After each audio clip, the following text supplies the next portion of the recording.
चक्षुरुन्मिलितं येन तस्मै श्रीगुरवे नमः। वञ्चाकल्पतरुभ्यश्च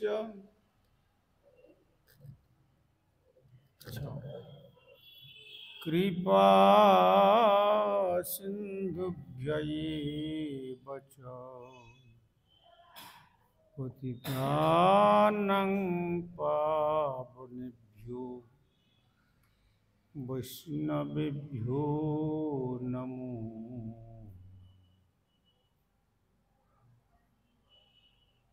नमो महावदान्याय कृष्णप्रेमप्रदायते कृष्णाय कृष्णचैतन्य नाम्ने गौरतिसे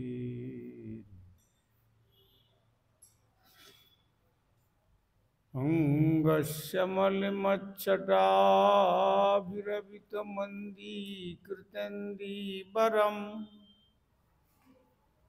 जड्डञ्जागुडरचिषं विदधतं पट्टं वरस्य श्रिया बृन्दारण्यविलासिनं हृदि लसद्दमाभिदामोदरम् श्रीराधास्कन्दनिवेशितजलभुजम् ध्येयेम श्रीराधादामोदरम्।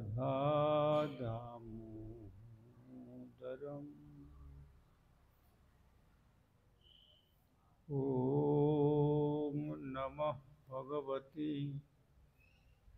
वासुदेवाय।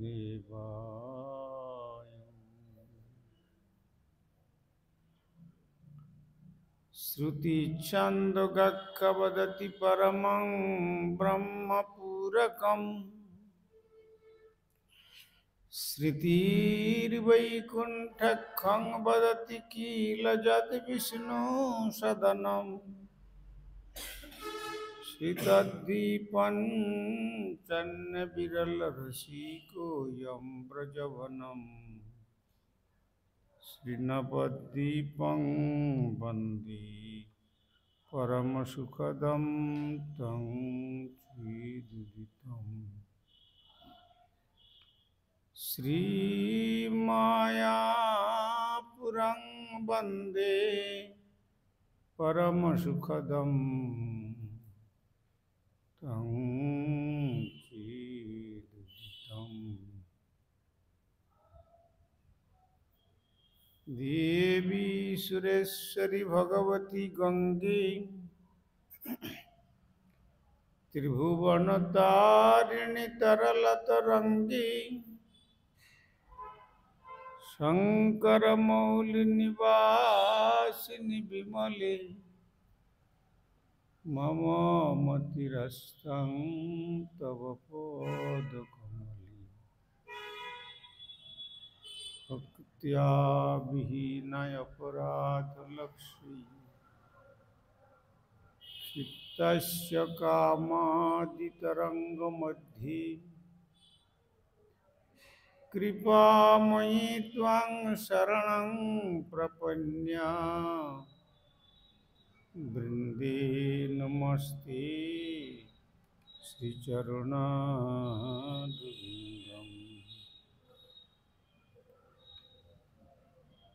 श्रीकृष्ण चैतन्य प्रभु नित्यानंद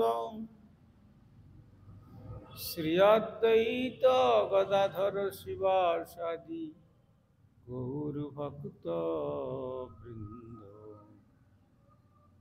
हरे कृष्ण कृष्ण कृष्ण हरे हरे हरे राम राम राम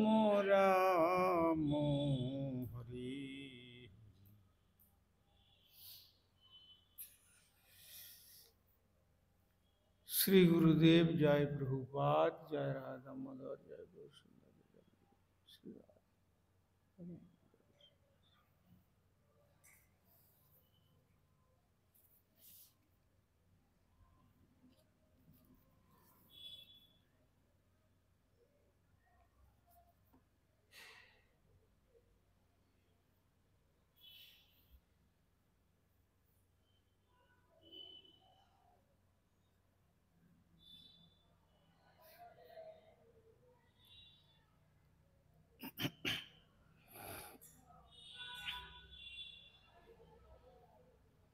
আমরা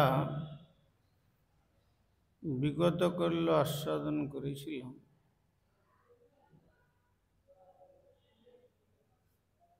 শ্রীমদ্ ভাগবতম দশম স্কন্দের ষোড়শ অধ্যায়ের ৪৪ সংখ্যক শ্লোকে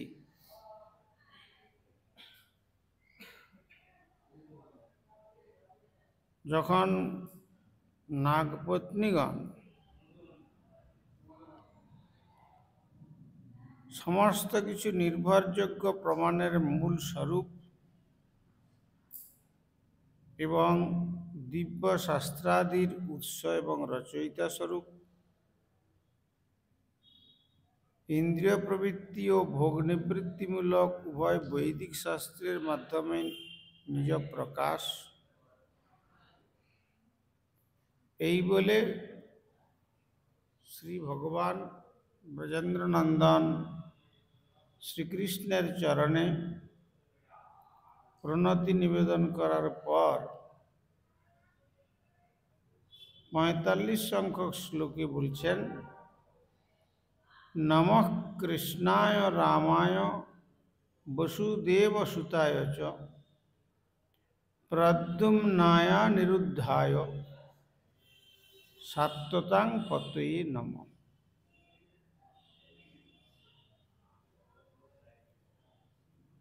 আমরা বসুদেবের পুত্র শ্রীকৃষ্ণ ও শ্রী বলরামের প্রতি এবং প্রদ্যুম্ন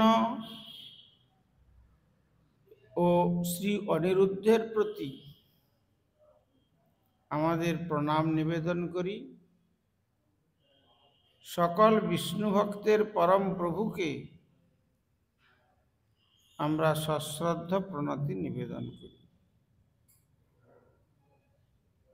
এই বলে শ্রী ভগবানের চরণে প্রণাম নিবেদন করে বন্দনা করে চলেছেন। ৪৬ সংখ্যক শ্লোকে বলছেন নমো গুণ প্রদীপায় গুণাত্মচ্ছাদনায় চ গুণবৃত্ত্যুপলক্ষ্যায় গুণদ্রষ্ট্রে স্বয়ং বিধি। গুণপ্রদীপায়, যিনি বিভিন্ন গুণাবলীর প্রকাশ করেন তাকে গুণ আত্মচ্ছাদনায়, জড়গুণের দ্বারা নিজেকে যিনি আচ্ছাদিত করেন, চ গুণবৃত্তি এবং গুণের বৃত্তির দ্বারা উপলক্ষ্যায়, যিনি নির্ণীত হন, গুণদ্রষ্ট্রে, যিনি গুণের সাক্ষী স্বরূপ,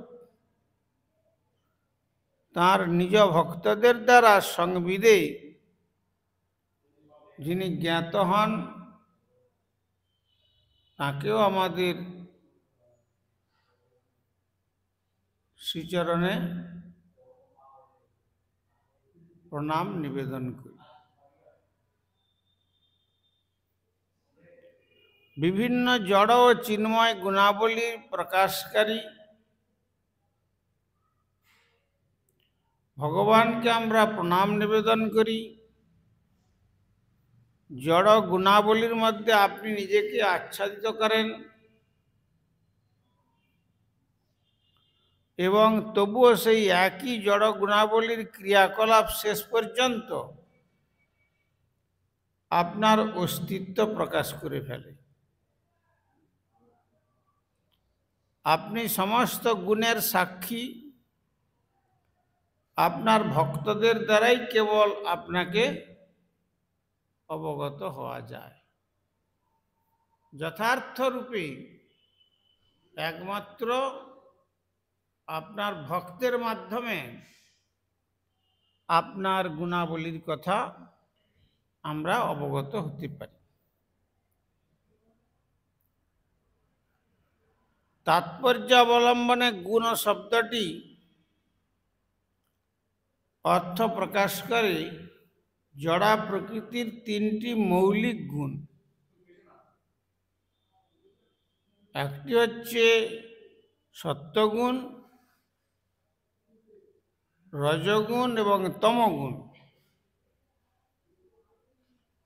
আর ভক্তি ও পারমার্থিক সিদ্ধির জন্য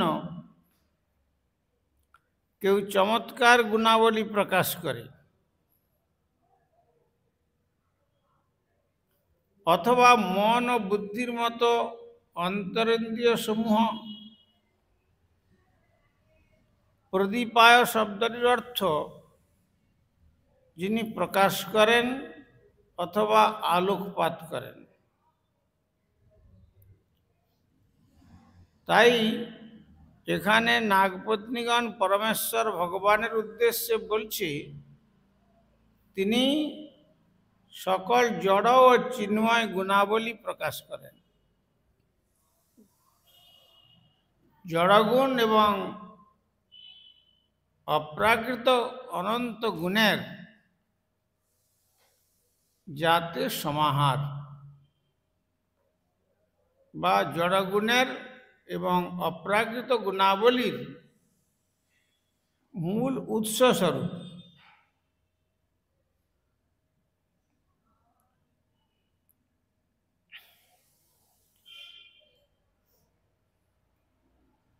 তিনি সমগ্র জীবের চেতনার কারণ।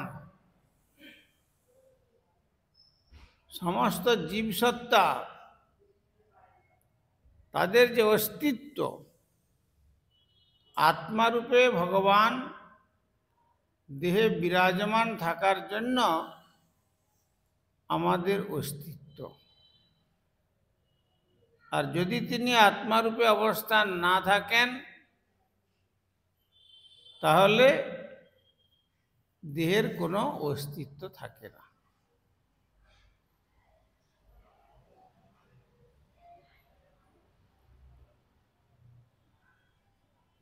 তাই জড়া প্রকৃতির ব্যবধানের বাইরে গিয়ে কেউ ভগবানকে দর্শন করতে পারেন।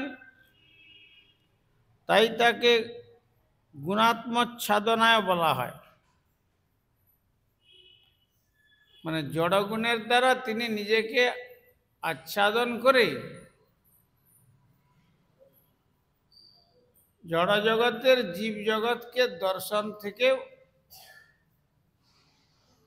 বঞ্চিত থাকে।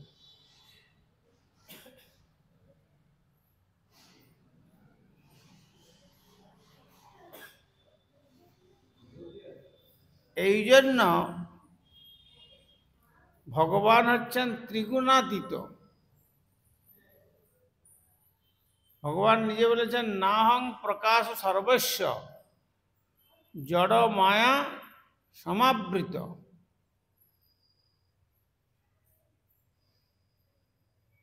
ন অহং প্রকাশ সর্বস্ব, আমি সর্বত্র প্রকাশিত হই না। সকলেই যে আমাকে জেনে ফেলবে তা পারবে না। এই মায়ার যে যবনিকা, মায়ার যবনিকার পশ্চাতে যারা জীবনকে উৎসর্গ করলো তারা শ্রী ভগবানকে দর্শন পাবে না। তবে আমরা যে মঠ মন্দিরে বিভিন্ন স্থানে গিয়ে ভগবানকে দর্শন করছি, এই দর্শনটা হলো জড় দর্শন, আত্মদর্শন নয়।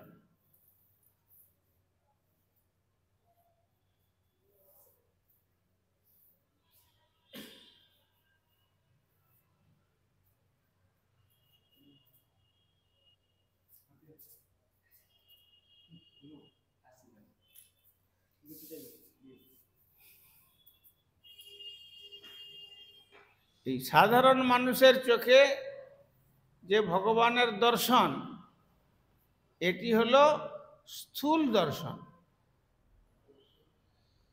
চিন্ময় বা অপ্রাকৃত দর্শনটা হচ্ছে এটা ভক্ত জনৈক কৃপা, কোন বিশেষ ভক্তের কৃপা ছাড়া কখনো জড় ভগবত দর্শন হয় না। আমরা শ্রী ভগবানকে কিভাবে দর্শন করছি?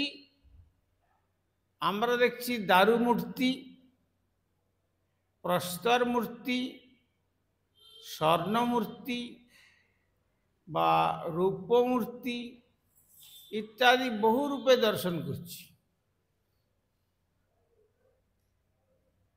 লোকে বলে নবদ্বীপে গেলাম, সোনার গৌরাঙ্গ দর্শন করে আসলাম। তাহলে সেখানে সোনা দর্শন হয়েছে। সোনার কি আর গৌরাঙ্গ হয়? গৌরাঙ্গ তো গৌরাঙ্গই। কেউ যদি বলে যে মাটির পাথর বাটি, আরে যদি মাটির হয় তো মাটিরই বাটি হবে, না হয় পাথর তো পাথরের বাটি হবে। সোনার পাথর বাটি,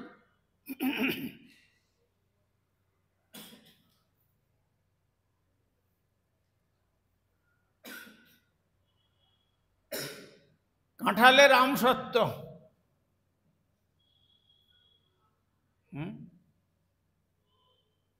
তাহলে কি হয়? কাঁঠালের আমসত্ত্ব হয়, হয় কাঁঠালের সত্য, না হয় আমের সত্য। তেমনি গৌরাঙ্গ সোনার হয় না আর দারুরও হয় না। শ্রী গৌরাঙ্গ দর্শন তো গৌরাঙ্গ দর্শনই হবে। সেখানে সোনার গৌরাঙ্গ কি দারুময়ী গৌরাঙ্গ কি ধাতুময়ী গৌরাঙ্গ, তাহলে জানতে হবে ধাতু দর্শন হয়েছে, স্বর্ণ দর্শন হয়েছে বা দারু দর্শন হয়েছে, সেখানে শ্রী গৌরাঙ্গ দর্শন হয় না। এইটা হচ্ছে প্রাকৃত দর্শন। আর যখন তার দর্শন হবে তখন প্রকৃত দর্শন হয়ে গেলে তখন আর সে জগতের রূপ রস শব্দ গন্ধ স্পর্শ তাকে আর আকর্ষণ করতে পারবে না। এই জন্য ভক্তিবিনোদ ঠাকুর বললেন, বন্ধু সঙ্গে যদি তব রঙ্গ পরিহাস, থাকে অভিলাষ থাকে অভিলাষ, তবে মোর কথা রাখো, যেও নাকো মথুরায় কেশী তীর্থে ঘাটের সকাশ। যদি তোমাদের বন্ধু বান্ধব পতি পত্নী এসবের প্রতি, সন্তান সন্ততির প্রতি রঙ্গ পরিহাস করবার ইচ্ছা থাকে, তবে আমার কথা রাখো, মথুরায় কেশী তীর্থ ঘাটে কখনো যেও না। কেন? সেখানে আছেন হরি ত্রিভঙ্গ মূরতি ধরি, নয়নে বঙ্কিম দৃষ্টি মুখে মন্দহাস। তিনি সেখানে ত্রিভঙ্গ ভঙ্গিমা ঠামে দাঁড়িয়ে আছেন এবং আট নয়নে আর মৃদু মৃদু তার মৃদু হাসি, আর সে মূর্তি নয়নে হেরি কেহ নাহি ঘরে ফিরি। সেই শ্রীমূর্তি যার একবার নয়নের গোচরীভূত হন, তিনি কৃপা করে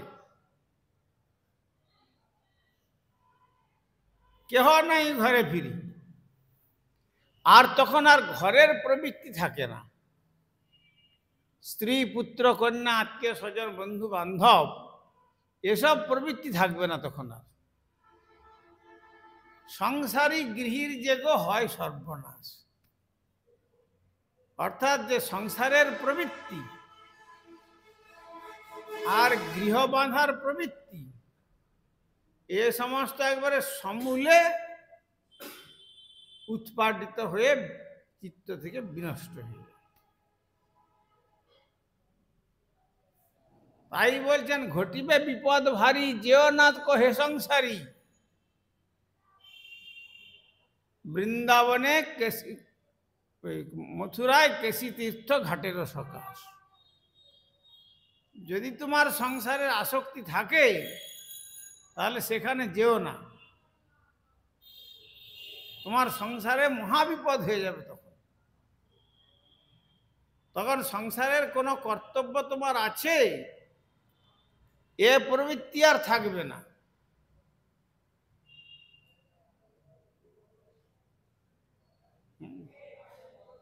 তখন একমাত্র সে বলবে তুমি তো আমার, আমি তো তোমার, কি কাজ অপরাধ। ভগবান একমাত্র আমার এবং আমি ভগবানের, এই ভাবটা তখন জাগবে। তখন বলবে তমেব মাতা চ পিতা তমেব, তমেব বন্ধুশ্চ সখা তমেব, তমেব বিদ্যাং দ্রবিণং তমেব, তমেব সর্বং মম দেব দেব। তুমি আমার সব, আমার বলিতে প্রভু আর কেহ নাই, তুমি আমার মাত্র পিতা বন্ধু ভাই।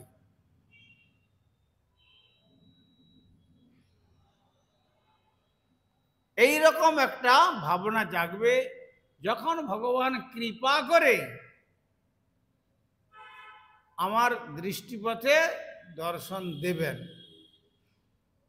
এই জগতের মানুষ বলে আমি ভগবানকে দেখে আসলাম, না, ভগবানকে দেখে আসার বস্তু ভগবান নন। ভগবান আমাদের দৃশ্য বস্তু নয়, তিনি কৃপা করে আমাকে দর্শন দেবেন।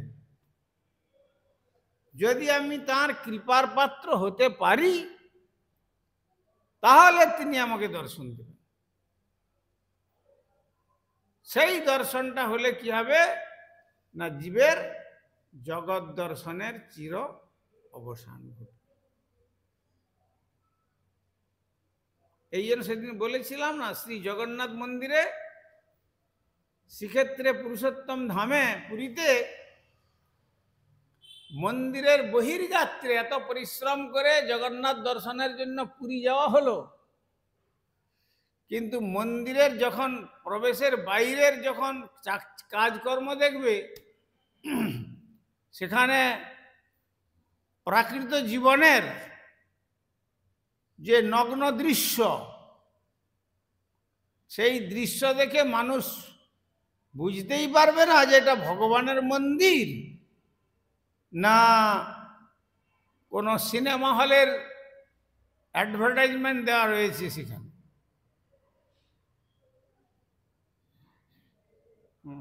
এই রকম মনে করি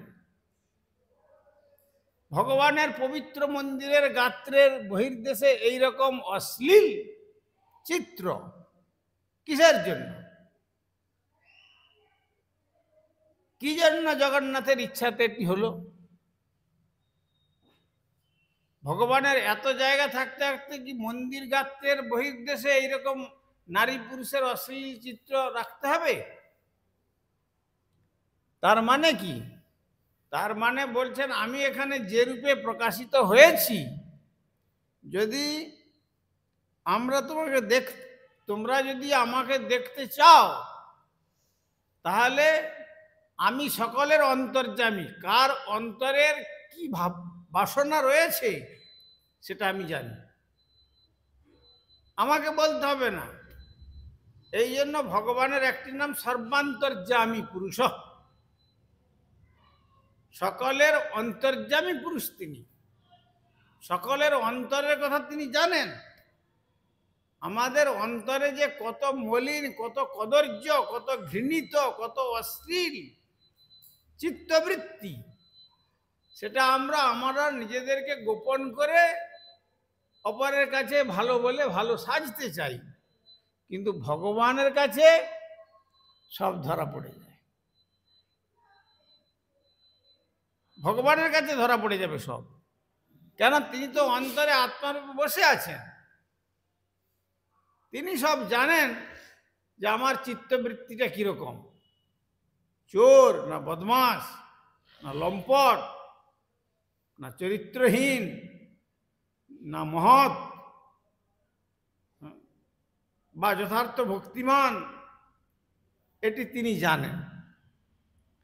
সেই জন্য বলছেন যে তোমরা যতই নিজেদেরকে সাজো, নিজেদেরকে সেজে গুজে তুমি আমার মন্দিরে এসো না কেন, আমি তোমাদের অন্তরের যে মলিন ভাব, অশ্লীল ভাব, সে সব আমি জানি।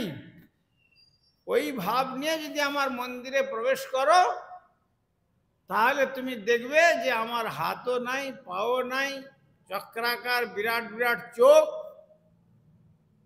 কারো এরকম চোখ হয়, বড় বড় গোল গোল চোখ, এত বড় বড় চোখ, আর বিরাট মুখমণ্ডল।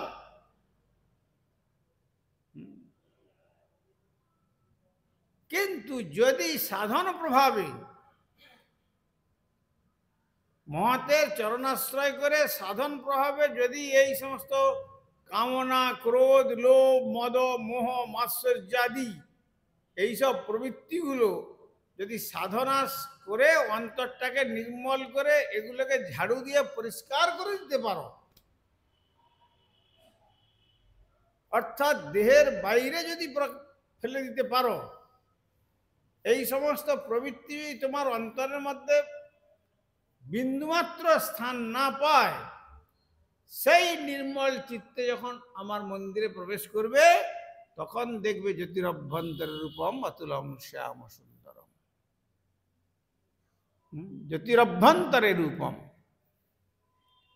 অতুলম শ্যাম সুন্দর, অতুলনীয় শ্যাম সুন্দর মূর্তি। তখন দর্শন হবে, তখন তিনি দর্শন দেবেন। তাহলে তিনি দুজনকে দুই প্রকার দর্শন দিচ্ছেন। যারা কামী, ক্রোধী, লোভী, মদমোহ, আশ্চর্যবান, তাদের জন্য হাত পা বিহীন বিকটাকার রূপ, আর যারা শুদ্ধ ভক্ত, চিত্তের থেকে এই সমস্ত বিষয় বাসনাকে অন্তর থেকে চিরতরে বিদায় দিয়েছেন সাধনা করে, এমনকি কোন ক্রমে যদি মনে হয়ে যায় ভবতু মুখ বিকারং সুষ্ঠু নিশ্চিবনঞ্চ, ঘৃণায় থুতু ফেলে, আমি ভগবানের পাদপদ ভজনের জন্য এলাম, আর আমার এইরকম ঘৃণিত মনোবৃত্তি,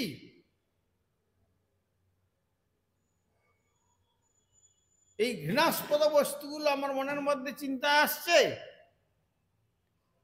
এই বলে তখন ঘৃণায় থুতু ফেলবে যে আর যেন কোনোদিন এইরকম না হয়।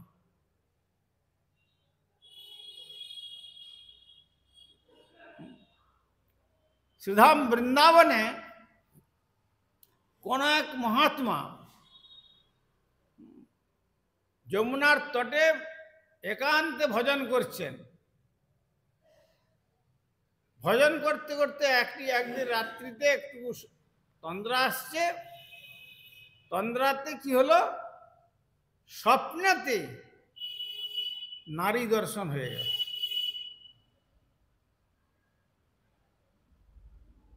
যখন স্বপ্নেতে নারী দর্শন হলো তিনি তার পরের দিন যমুনায় আত্মবিসর্জন দেবেন বলে চলে গেলেন।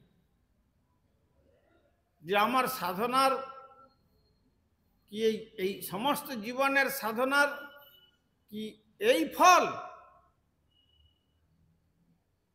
স্বপ্নে এইরকম রমণী এসে দর্শন দিল? তাহলে আমি আর এই জীবন রাখবো না, এতদিন যা সাধন করলাম বৃথা হয়ে গেল। মহাপ্রভু বলেছেন না, স্বপনেও না করো ভাই স্ত্রী সম্ভাষণ, গৃহে স্ত্রী ছাড়িয়া ভাই আসিয়াছ বন। মহাপ্রভু ভক্ত জগদানন্দ পণ্ডিতের। তো যখনই এইরকম ভাবনা আসলে যমুনায় আত্মবিসর্জন দেবেন, তখন বৃষভানুনন্দিনী রাধা ঠাকুরানী বললেন যে আমি তোমার সাধন ভজন পরীক্ষা করার জন্য আমি এই স্বপ্ন তোমাকে দেখিয়েছিলাম। যাও, তোমাকে আত্মবিসর্জন দিতে হবে না, তুমি অচিরেই আমার ধাম প্রাপ্তি হবে। সেই যমুনাতে যখন রাধারানী দর্শন দিলেন, দর্শন পেয়ে তাকে প্রণাম করে তিনি আত্মবিসর্জন না দিয়ে ফিরে এলেন। ফিরে আসার 2-3 দিনের মধ্যে তার ধাম প্রাপ্তি হল। তাহলে কিরকম? এই জন্য রূপ গোস্বামী বলছেন ভবত মুখ বিকারম সুষ্ঠু নিশ্চিবনঞ্চ।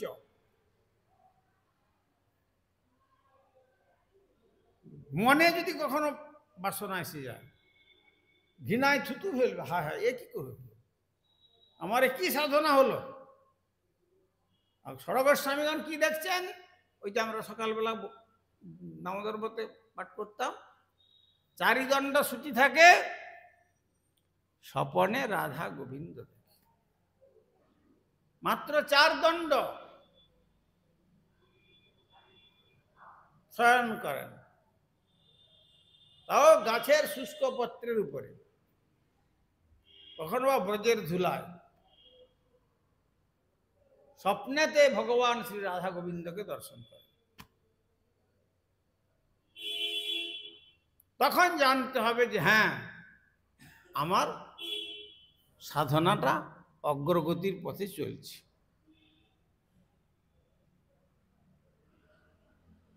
তখন জানতে হবে। আর তা না হলে জানতে হবে অগ্রগতির পরিবর্তে আমরা পশ্চাৎপদ হয়ে যাচ্ছি, মানে পিছিয়ে যাচ্ছি। এগোনোর কথা ছিল কিন্তু পিছিয়ে যাচ্ছি।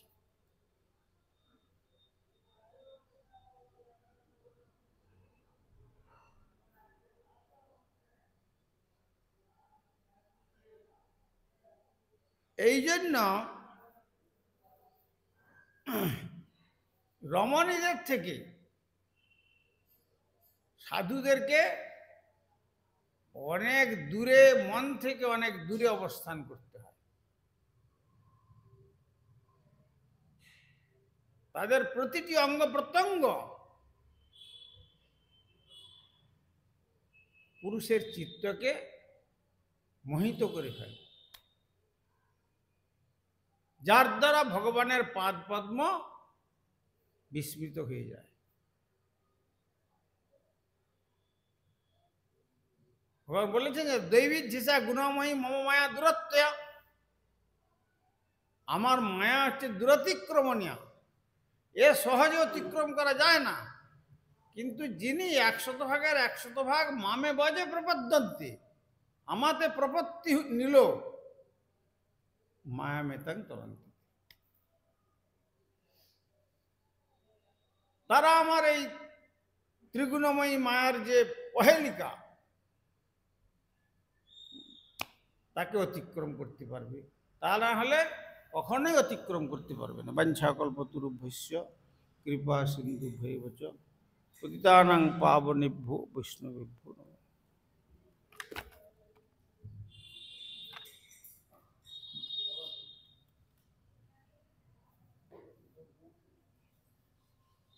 হরি हरिहरये नमः कृष्ण जादवाय नमः हरिहरये नमः कृष्ण हरे जादवाय माधवाय केशवाय नमः जादवाय गोपाल गोविंद राम मधुसूदन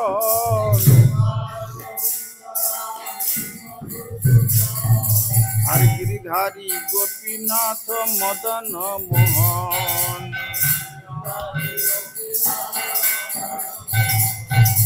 श्री चैतन्य नित्यानंद श्री अद्वैत सीता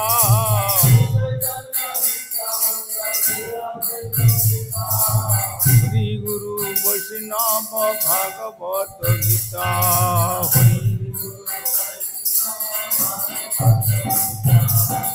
श्री रूप सनातन भट्ट रघुनाथ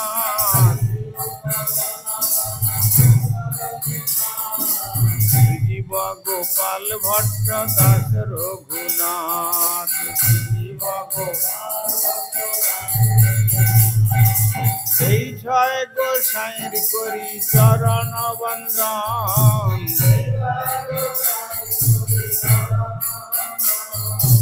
যাহা হইতে বিঘ্ন নাশ বিশ্ব পুরাণ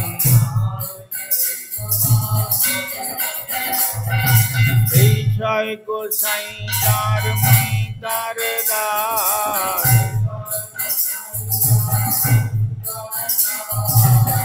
সবার পদ রেণু মোর পঞ্চগ্রাস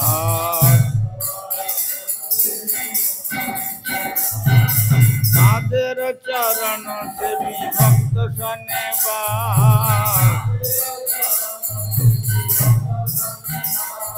আমার জন্মে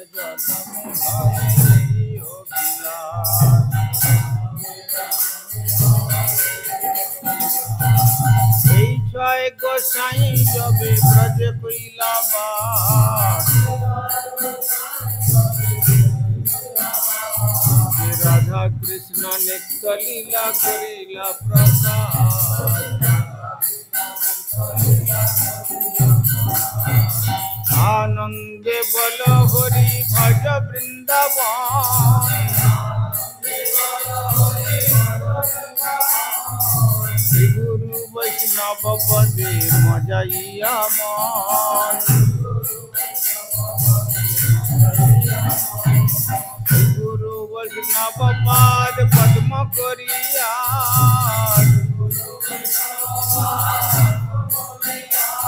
হরিনাম সংকীর্তন কহে নরোত্তম দাস হরে কৃষ্ণ কৃষ্ণ কৃষ্ণ হরে হরে হরে রাম রাম রাম হরে হরে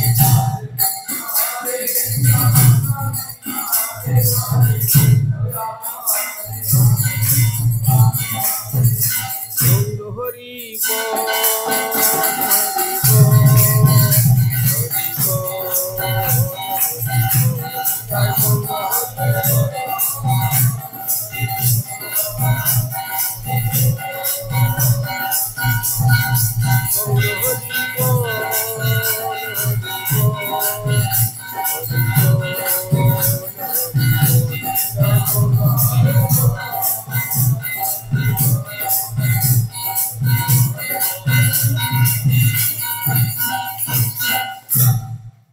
श्री श्री गुरु गौरांग गंधर्विका गिरिधारी श्री राधा गोविंद गोपीनाथ मदन मोहन श्री जगन्नाथ बलदेव सुभद्रा श्री राधारमन देव धमेश्वर श्री गौर सुंदर श्री श्री जगन्नाथ देव श्री गिरिराज महाराज श्री राधा दामोदर जी गंतराज श्रीमद् भागवतम तुलसी महारानी तथा छंदकालीन भागवत अधिवेशन महामहोत्सव की जय। परमाराध्य श्री गुरुपाद पद्म विष्णुपाद परिव्राजकाचार्य जगन्नाथ स्वामी श्री श्रीमद् भक्ति कुमुद संत गोस्वामी ठाकुर की जय। जगत गुरु श्रील प्रभुपाद भक्ति सिद्धांत सरस्वती गोस्वामी ठाकुर की जय। छपार सत सचिनंदन श्री गौर सुंदर की जय। छपार सत श्रील प्रभुपाद की जय। श्री रूपानुग गुरुवर्ग की जय। मंथराज श्रीमद् भागवतम की जय। श्रोता भक्त वृंद की जय। श्री श्री निताई गौर प्रेमानंद।